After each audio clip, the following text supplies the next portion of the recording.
السلام علیکم ورحمۃ اللہ وبرکاتہ۔ محترم بزرگوں، دوستوں، عزیز ساتھیوں اور پیاری ماں بہنوں، اللہ تعالیٰ کی ذات سے قوی امید ہے کہ انشاءاللہ آپ تمام حضرات بخیر و عافیت ہوں گے۔ ہم اپنے سوالات اور ان کے جوابات کا سلسلہ شروع کرتے ہوئے آج کے ایپیسوڈ میں بہت سارے سوالوں کے جوابات دینے کی کوشش کریں گے، جن میں سب سے پہلا سوال کیا ہے پٹھان الیاس قلمنوری صاحب نے۔ کہتے ہیں السلام علیکم، ہمارے معاشرے میں بہت سارے لوگ گھر کی حفاظت یا پھر اپنے کھیتوں کی حفاظت کے لیے کتا پالتے ہیں،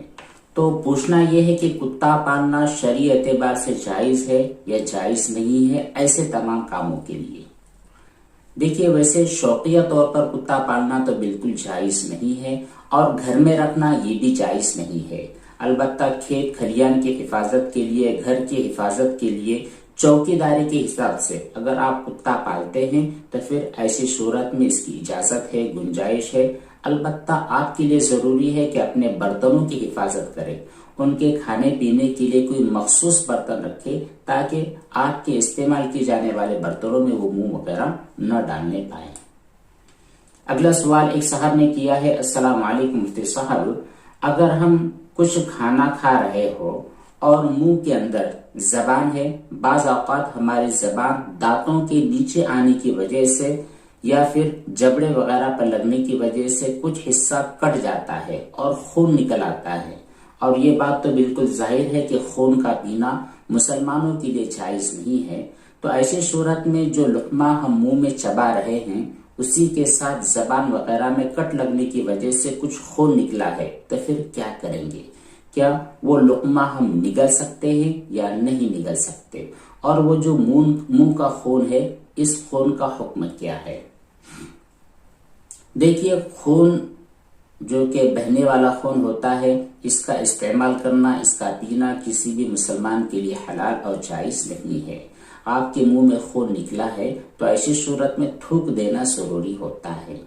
لیکن لقمہ چباتے ہوئے خون نکلا ہے، آپ کو احساس ہوا ہے کہ وہ خون بہت کثیر اور زیادہ مقدار میں ہے، تو ایسی صورت میں وہ لقمہ آپ تھوک دیں، اور اگر بالکل معمولی سا کٹ لگا ہے جس کی وجہ سے منہ میں اس خون کا ٹیسٹ محسوس نہیں ہو رہا ہے، تو اس لقمے کو آپ چبا لیجئے، نگل لے لیجئے، اس کے بعد تھوڑی دیر رک جائیں، دیکھیں کہ واقعتاً بہت زیادہ خون نکل رہا ہے یا پھر معمولی ہے۔ اگر معمولی ہے تو آپ کھانا کھاتے رہیں، اور اگر زیادہ مقدار میں نکل رہا ہے تو تھوڑی دیر کے لیے کھانا اسٹاپ کر دیں، بعد میں جب خون تھم جائے اگلا کھانا آپ ختم کر سکتے ہیں۔ اگلا سوال ایک صاحبہ نے کیا ہے، کہتی ہیں السلام علیکم مفتی صاحب،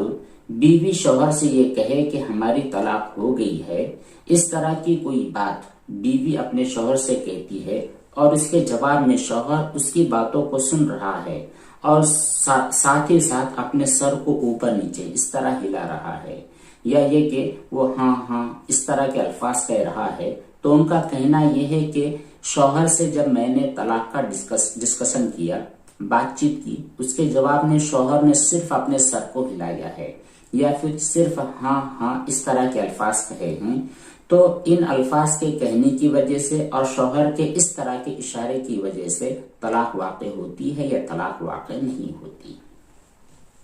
سب سے پہلی بات تو آپ یہ اچھی طرح سمجھ لیں کہ دیکھیے، جو طلاق والا معاملہ ہوتا ہے یہ اللہ تبارک و تعالیٰ نے مردوں کے اختیار میں رکھا ہے، عورتوں کے لیے طلاق نہیں ہے، اور عورتوں کے لیے جائز بھی نہیں ہے کہ کسی بھی بات کے اوپر طلاق کا مطالبہ کر بیٹھے۔ طلاق کی انتہائی مجبوری کے درجے میں دی جاتی ہے، اور اللہ تبارک و تعالیٰ نے جتنی بھی چیزیں حلال کر رکھی ہے ان تمام حلال چیزوں میں سب سے زیادہ مبغوض اور ناپسندیدہ جو چیز ہے وہ طلاق ہے، اس لیے خامخواہ طلاق وغیرہ کا مطالبہ نہیں کرنا چاہیے، اور میاں بیوی دونوں آپس میں پیار محبت بھری زندگی کو گزارے، خامخواہ یوں ہی باتوں کے اندر اور جھگڑوں کے اندر طلاق وغیرہ جیسے الفاظ کا استعمال کرنے سے انتہائی درجے بچنا چاہیے۔ بہرحال آپ نے سوال میں جو تذکرہ کیا ہے کہ آپ نے شوہر سے کہا ہے، سوالیہ طور پر آپ نے کہا ہوگا کہ ہماری درمیان طلاق ہوئی ہے یا نہیں ہوئی ہے، ایسی صورت میں شوہر نے جو سر کو ہلایا ہے یا پھر ہاں کہا ہے تو اس کی نیت پر منحصر ہے۔ اگر شوہر کی نیت ہے طلاق دینے کی تو پھر طلاق واقع ہوئی ہے، اور اگر اس کی نیت طلاق کی نہیں تھی تو پھر طلاق واقع نہیں ہوئی ہے۔ اگلا سوال ایک صاحب نے کیا ہے، کہتے ہیں مفتی صاحب پیشاب کے بعد قطرے نکل آتے ہیں یا پھر اس کا وہم ہوتا ہے تو کیا کریں؟ پیشاب سے فارغ ہونے کے بعد آپ کو تھوڑی دیر تک انتظار کرنا ہے،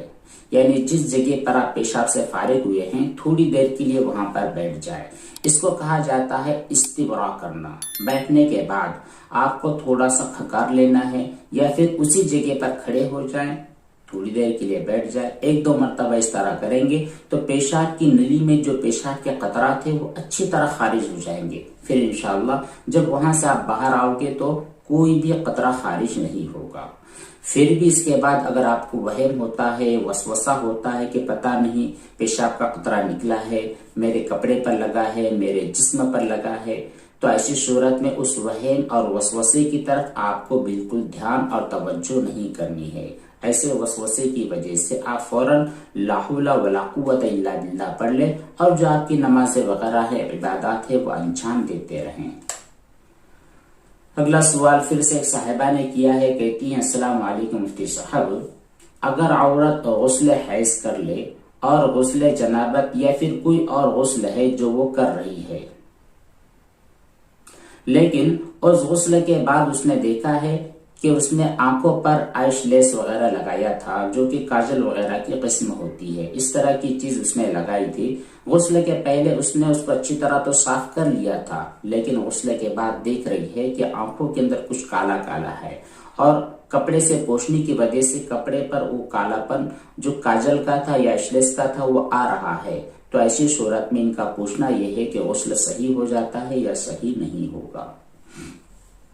یہاں پر سمجھنے والی بات یہ تھی کہ جو آئش لیس تھی یا پھر آنکھوں میں جو بھی کاجل وغیرہ لگایا تھا یہ تہ والا ہے، یعنی جس کی پرت جم جاتی ہے، تو ایسی صورت میں آپ کا غسل صحیح نہیں ہوگا اگر وہ آئش لیس آپ کی آنکھوں کے باہر والے حصے پر ہو۔ آنکھوں کے اندر والا حصہ چونکہ غسل میں دھونا فرض نہیں ہوتا ہے، اس لیے اندر والے حصے میں لگے ہونے کی وجہ سے کوئی ڈر اور خوف کی بات نہیں ہے۔ ہاں اگر آنکھوں کے باہر پلکوں کے اوپر یا پھر جو آپ کے بھوں وغیرہ ہوتی ہے وہاں پر اس طرح کی کوئی چیز لگی تھی جو تہ والی تھی، تو ایسی صورت میں آپ کا غسل نہیں ہوا ہے، اچھی طرح صاف کر کے غسل کرنا آپ کے لیے ضروری ہے۔ اور اگر آنکھوں کے اندر تھا یا پھر باہر والے حصے پر ایسا کاجل یا آئشلیس وغیرہ لگایا ہوا تھا جس کی پرت ہوتی نہیں ہے، تہ ہوتی نہیں ہے، اس کے ہوتے ہوئے پانی آپ کے جسم تک اور آپ کی جلد تک پہنچ جاتا ہے، تو ایسی صورت میں آپ کا غسل صحیح ہو چکا ہے، دہرانے اور لوٹانے کی ضرورت نہیں ہے۔ اگلا سوال پھر سے ایک صاحب نے کیا ہے، السلام علیکم مفتی صاحب، اگر کسی نے احتیاطاً تجدید ایمان پڑھ لیا ہے، یعنی کلمہ طیبہ لا الہ الا اللہ اس نے پڑھ لیا ہے، ایمان کی اس نے تجدید کر لی ہے، حالانکہ اس کو یقین ہے کہ مجھ سے کوئی کلمہ کفر ادا نہیں ہوا ہے، یوں ہی اس نے احتیاطاً کلمہ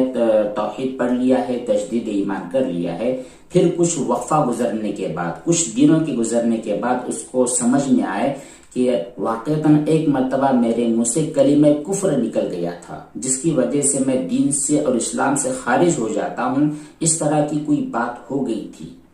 تو کیا ایسی صورت میں اب اس کو دوبارہ تجدید ایمان کی ضرورت ہے یا پھر پہلے اس نے یوں ہی احتیاطاً جو تجدید ایمان کر لی تھی، کلمہ طیبہ پڑھ لیا تھا، ایمان مجمل پڑھ لیا تھا، ایمان مفصل پڑھ لیا تھا اور دل میں سچا پکا یقین کر لیا تھا کہ میرا خدا اللہ تبارک و تعالی ہے، میرا معبود اللہ تبارک و تعالی ہے، نبی کریم صلی اللہ علیہ وسلم آخری بندے اور آخری رسول ہے، اس طرح توحید و رسالت کا اقرار کرنے کی وجہ سے اب دوبارہ یہ کام کرنا پڑے گا یا پھر پہلے والی توبہ ہی کافی ہوگی؟ دیکھیے، توبہ کرنے کے لیے ضروری اور شرط نہیں ہے کہ آپ اپنے ایک ایک گناہ کو یاد کر کے ہی توبہ کریں، یہ تو بہتر اور افضل چیز ہے، البتہ شرط نہیں ہے۔ جب بھی آپ نے تجدید ایمان کیا ہے تو آپ کا ایمان تازہ ہو چکا ہے، نیا ہو چکا ہے، اب اس کے بعد گزشتہ زمانے کا کوئی گناہ یاد آ جاتا ہے یا پھر کوئی کلمہ کفر یاد آ جاتا ہے تو اب دوبارہ از سر نو تجدید ایمان کی ضرورت نہیں ہے۔ یہ تو ہر مومن کے لیے ضروری ہوتا ہے کہ ہمیشہ کلمہ طیبہ پڑھتے رہے، ایمان کی تجدید کرتے رہے، یہ یوں ہی صبح شام کا مسلمان کا معمول ہونا چاہیے۔ بہرحال آپ کے کیس میں آپ نے جو سوال کیا ہے تو یہاں پر اچھی طرح یاد رکھے کہ پہلے جو آپ نے تجدید ایمان کیا ہے وہ تمام گناہوں کے لیے ہو چکا ہے، چاہے آپ نے اس کی گناہ کی نیت کی تھی یا پھر گناہ کی نیت نہیں کی تھی۔ اگلا سوال پھر سے ایک صاحبہ نے کیا ہے، کہتی ہیں السلام علیکم مفتی صاحب، میرے ایک مسلمان دوست ہے، ان کے جو بہنوئی ہے ان کی ایک ہوٹل ہے۔ میں نے جب اپنے دوست سے سوال کیا کہ آپ کے بہنوئی کے ہوٹل میں جو کھانا وغیرہ بنایا جاتا ہے جو نان ویج ہوتا ہے یہ حلال ہوتا ہے یا پھر صحیح نہیں ہوتا ہے، تو میرے دوست جو کہ مسلمان ہیں انہوں نے کہا کہ آپ بے فکر رہے، وہاں پر جو کھانا ہوتا ہے بالکل پرفیکٹلی اور حلال ہوتا ہے اور صحیح طریقے پر بنایا جاتا ہے۔ تو میں اپنے اس مسلمان دوست کی بات کا اعتبار کر سکتی ہوں، اس کی بات پر عمل کر کے اس ہوٹل میں نان ویج کھا سکتی ہوں یا نہیں؟ جی بالکل آپ کھا سکتی ہیں، چونکہ وہ جو ہوٹل ہے وہ بھی مسلمان کی ہے، اور مسلمان کے بارے میں خامخواہ یہ شک نہیں کیا جا سکتا کہ یہ حرام طریقے سے جانوروں کو ذبح کرتا ہو یا پھر لوگوں کو حرام کھلاتا ہو، اس طرح کا ہم ان کے بارے میں گمان نہیں کر سکتے۔ مسلمان کے بارے میں اچھا گمان ہی رکھنا چاہیے۔ پھر بھی آپ نے احتیاطاً اپنے دوست سے جو سوال کیا ہے اس ہوٹل کی کیفیت کے بارے میں سوال کیا ہے اور اس نے آپ کو تسلی بخش جواب دیا ہے، تو پھر اب غور و فکر کرنے والی اور شک کرنے والی کوئی گنجائش ہے نہیں، اس کی بات پر عمل کر کے اس ہوٹل میں کھانا کھانا آپ کے لیے حلال اور جائز ہوگا۔ اگلا ایک سوال ہے، السلام علیکم مفتی صاحب، میرے جو والد صاحب ہے وہ گارمنٹس کمپنی کے اندر کام کرتے ہیں، وہاں سے فارغ ہونے کے بعد جب چھٹی وغیرہ ہو جاتی ہے اپنے گھر پر آتے ہیں تو اپنے ساتھ کچھ وہاں کے کپڑے وغیرہ لے آتے ہیں۔ کپڑے بہت بڑے نہیں ہوتے، چھوٹے ہوتے ہیں جن میں رومال بن سکتا ہے اور چھوٹا سا کچھ کام ہو سکتا ہے، تو ایسے چھوٹے چھوٹے کپڑے لے آتے ہیں۔ بعض دفعہ میں ان کپڑوں کو استعمال بھی کرتا ہوں، تو میرا ان کپڑوں کو استعمال کرنا جائز ہے یا جائز نہیں ہے؟ اور ہمارے والد صاحب اس کمپنی سے جہاں پر وہ نوکری کرتے ہیں، جاب کرتے ہیں، وہاں سے جو سامان لاتے ہیں ان کا لانا درست ہے یا نہیں؟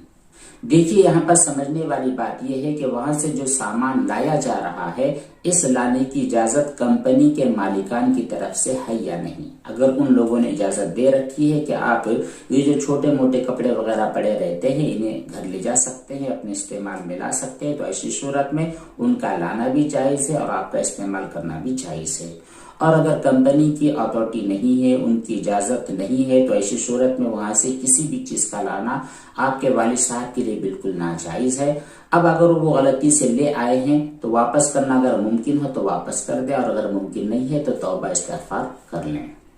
اگلا سوال پھر سے صاحبہ نے کیا ہے، کہتی ہیں السلام علیکم مولانا صاحب، جو ویسٹرن ٹوائلٹ ہوا کرتے ہیں اس ٹوائلٹ کے پانی کے چھینٹے پڑ جاتے ہیں جس کی وجہ سے مجھے نہانا پڑتا ہے، اور ان چھینٹوں کی وجہ سے مجھ کو ٹوائلٹ کی جو تمام دیواریں ہیں انہیں صاف کرنا پڑتا ہے، پھر اس کے بعد مجھے غسل بھی کرنا پڑتا ہے۔ ایسے ویسٹرن ٹوائلٹ میں جانا میرے لیے بہت زیادہ بھاری ہوتا ہے، میں کیا کروں؟ دیکھیے جو انگلش باتھ روم ہوا کرتے ہیں جنہیں ہم ویسٹرن ٹوائلٹ کہتے ہیں، ان کا استعمال کرنا اپنی ذات کے اعتبار سے منع اور گناہ والی بات نہیں ہے۔ اصل بات تو یہ ہے کہ جہاں پر بھی آپ جائیں اچھی طرح طہارت حاصل ہو جانا چاہیے، یقینی طہارت حاصل ہو جانا چاہیے۔ اسی طرح جو پیشاب پاخانہ آپ وہاں پر کر رہے ہیں ان کے چھینٹے وغیرہ آپ کے جسم اور بدن پر نہ اڑے، اتنی احتیاط آپ کو کرنی چاہیے۔ کتنی بھی احتیاط کرنے کے باوجود کچھ چھینٹے اگر اڑ رہے ہیں تو ایسی صورت میں آپ وہاں جانا چھوڑ دیں، جو اپنی سادی جو ٹوائلٹ ہوا کرتی ہے ان کو استعمال کیا کرے۔ لیکن اگر ہے ہی نہیں، اس کے علاوہ کوئی چارہ نہیں ہے، تو ایسی صورت میں آپ کو انتہائی احتیاط اور نرمی کے ساتھ کام لینا چاہیے۔ دوسری بات یہ کہ اگر چھینٹے وغیرہ اڑ جاتے ہیں تو اڑنے کی وجہ سے آپ کو مکمل ٹوائلٹ دھونے کی ضرورت نہیں ہے اور نہ ہی پورے کپڑے دھونے اور غسل کرنے کی ضرورت ہوتی ہے۔ ہاں، جتنے حصے پر چھینٹے اڑے ہیں اتنے حصوں کا آپ دھو لیں، آپ کا کام چل جائے گا۔ السلام علیکم، جب کسی کا اپنے گھر میں انتقال ہو جائے اور اس کے ایصال ثواب کے لیے ہم نے کھانا بنایا ہوا ہے تو کیا وہ کھانا ہم گھر والے کھا سکتے ہیں یا نہیں؟ دیکھیے ایصال ثواب کے لیے جو کھانا بنایا جاتا ہے اس کا مطلب یہ ہوتا ہے کہ جو لوگ بھی اس کو کھائیں اس کھانے کا ثواب مرحوم کو پہنچے۔ اب یہ ثواب کب پہنچے گا؟ جس وقت آپ اس کھانے کو غربا، فقراء، یتیم، مسکین، محتاج لوگوں کو کھلائیں گے۔ اگر گھر والے لوگ کھا لیتے ہیں تو پھر ایسی صورت میں اپنا ریگولر والا کھانا ہو گیا، اس کا ثواب مرحوم کو نہیں پہنچنے والا۔ اسی طرح وہ کھانا اگر مالدار لوگ کھا لیتے ہیں تو اس کھانے کا بھی ثواب جو مرحوم ہوتا ہے اس کو پہنچتا نہیں ہے۔ اس لیے گھر میں جو کھانا بنایا گیا ہے ایصال ثواب کے لیے، اس کے حقدار جو مستحقین ہیں، غربا ہے، فقراء ہے، مساکین ہے، یہی ہیں، گھر والے نہیں ہیں۔ یہ تھے چند سوالات اور ان کے جوابات جو آپ کی خدمت میں پیش کیے گئے۔ اسی کے ساتھ آپ کے بہت سارے سوالات ہیں، چند سوالات تو کمنٹ کے ذریعے بتلائے گئے ہیں، چند سوال جو بچے ہوئے ہیں جن کی تفصیل بتلانی ضروری ہوتی ہے ان کا ویڈیو بنا دیا گیا ہے۔ پھر بھی اگر کچھ سوالات باقی ہیں تو آپ انتظار کرتے رہیں، انشاءاللہ جلد ہی آپ کے سوالوں کے جوابات آپ کی خدمت میں پیش کیے جائیں گے۔ اللہ تبارک و تعالی ہم تمام کو عمل صالح کی توفیق بخشے، آمین۔ السلام علیکم ورحمۃ اللہ وبرکاتہ۔